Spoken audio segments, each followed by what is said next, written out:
It's certainly a pleasure to be here for this fabulously themed conference of positive disruption, one of my favorite topics. I want to start today with a personal story that I think some of you might relate to, at least those of my age. 13 years ago, I was completing coming to the end of my maternity leave, and I decided I was going to go in and speak to my boss about a flexible work time arrangement. My husband was with a global consulting firm at the time, and he was living away from home Monday to Friday, and I thought, gee, this might make our lives a little more manageable. I even brought my infant daughter in with me to stack the deck in my favor. Well, my boss said no. So we very respectfully parted company. I went back to consulting. Fast forward 10 years, we were out to lunch, my boss and I, and she proceeded to apologize for her decision. She said, "Coleen, I'm really sorry. We just didn't have the evidence at the time, productivity level wouldn't decrease, and in fact, that employee morale does increase. So I'm sorry." Well, that was fine. I said, everything had continued along. I was quite happy in my decision as well. But things have actually improved dramatically in the last 13 years, haven't they? I mean, there's a myriad of measures in place for women at work, from extended maternity or paternity leaves to networking, sponsorship opportunities.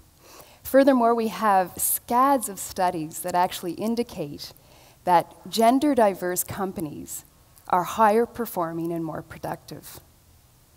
Not to mention a whole host of women running companies and corporations, from our very own Zoe Yunovich, wherever she disappeared to, oh, there you are, Zoe, to Joy Adler, who will speak later today, to Maureen Sabia, to Monique Leroux. So it's all very encouraging, isn't it? Let's take a look at the numbers. Not quite as encouraging as one might anticipate. Whilst women make up 50% of the Canadian workforce, the further we progress in our career, the lower we are in number and in terms of influence. By the time we get to middle management, we're at 37%. Senior executive level, 17%.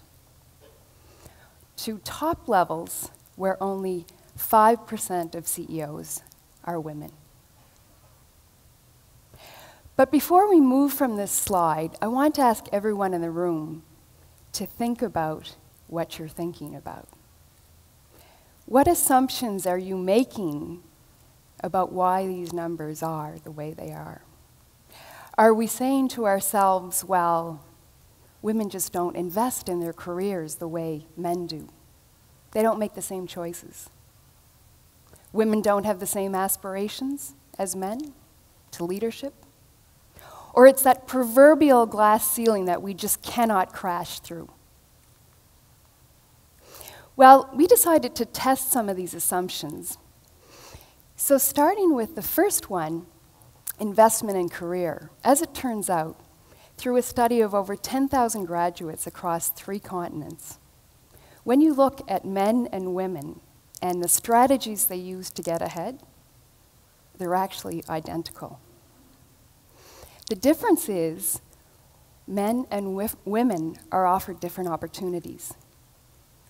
So, with reference to Nadia's talk, the types of jobs that actually move employees faster and further through the organizations are high visibility projects, high risk, international assignments, and what's called critical mission roles. Women are not offered these at the same rate that men are. Some people assume that women just won't take international assignments, so they're not offered. I'd go on one tomorrow. When it comes to aspirations, we looked at 2 subsets of MBA grads. Men and women with aspirations to senior leadership, and men and women with the same aspirations but no children, to defy one of the myths. And in fact, in both of those subsets, women lag behind men in their careers, despite having the same aspirations. And with regard to that famous glass ceiling, well, it turns out it's not a myth, it does exist. It's just a lot lower than we anticipated. We all thought that men and women tracked at the same pace throughout their career until they hit middle management and the glass ceiling. In fact, the ceiling starts immediately from your first post-MBA job. And what happens is salaries for women at a global level are $4,600 less per annum. In Canada, it's $8,100. And more women than men are offered first jobs in entry-level positions. So, where do we go from here, and why does this really matter? Why do we need to have equal representation or greater representation of women? Well, the answer, it matters on so many levels. As we said before, it's better for business, companies who have greater gender diversity, higher performing, more productive. If it's better for business, it's better for the economy. If it's better for the economy, it's better for global competition, which is why our federal government is now looking into it. But most importantly, and most fundamentally, it's important for ourselves. Because every single one of us ought to have the opportunity to achieve our full potential. To Melanie's point earlier today. In the words of Martin Seligman, who has been studying well-being for the past 40 years, those of us who report the greatest life satisfaction are those who have the opportunity to use our natural strengths for something far greater than ourselves. Or to pay homage to Nelson Mandela. Imagine if Mr. Mandela had not sought to achieve his full potential. Would we still be trying to end apartheid in Africa, in South Africa? So where do we go from here? And what can we do?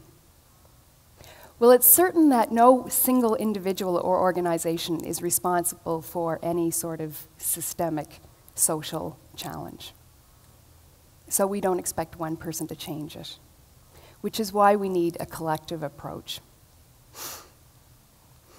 We're working with the federal and the provincial governments and the provincial bodies, but regulatory bodies. But what I'm most concerned about is here and now. As Grace referenced earlier, I've been involved in change, putting in place supportive policies for victims of human trafficking, changing educational policies that are discriminatory. And I can assure you that we would not have been able to do that without the influence and the input from everyone concerned. So let's just think as a group here today, as women and men, as employers, as mothers and fathers, as students and teachers. I have a few ideas which I invite you to please take back to your workplace, to your home, to your schools. So first of all, as an employer, Monday morning when you go into the office, ask about the policies in place to support women at work. Ask about the strategies that are being used to increase the proportion of women at the very senior levels. Ask about the business case. Is your company aware that gender diversity equals better business? And ask about, do we have a diversity council or a committee that's focusing on this? As a mother and a father, ask yourselves, what kind of opportunities do I want for my daughter? Are they the same as what I want for my son? And ask yourselves, or talk to your children about gender stereotyping. Ask them to aspire far beyond what the images in the media suggest they can become. And finally, as students and teachers, if you're at university, investigate the policies at the company where you would like to apply for work. And take leadership training courses. If they don't exist, create them. In the US, they teach sensitivity training to men and assertiveness training to women to be better leaders in the future. And finally, any teachers in the room, encourage your students to pursue their natural strengths. Don't get tied up with stereotypical dictates. Girls can do physics and math. So as I end my talk, I just invite you to please make whatever contribution you can to positive social change, because together we can accelerate the pace of women in the workplace. Thanks very much.